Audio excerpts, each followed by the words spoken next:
खमंग आणि चविष्ट मोदक बनवण्यासाठी अशा प्रकारची खिसणी घेऊन खोबरं खिसून घ्यायचं।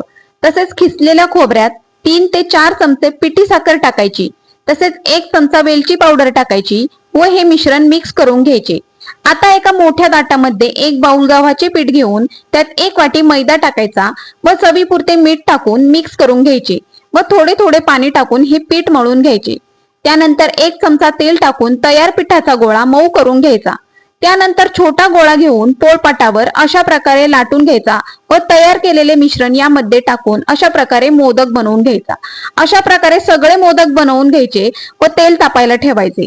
तेल तापल्यानंतर सगळे मोदक यामध्ये एक एक करून सोडायचे व सोनेरी रंग येईपर्यंत तळून घ्यायचे। खमंग आणि चविष्ट मोदक बनवून तयार आहेत। जर ही रेसिपी तुम्हाला आवडली असेल तर व्हिडिओला लाईक करा, शेअर करा आणि चॅनेलला सबस्क्राईब करा। तोपर्यंत धन्यवाद।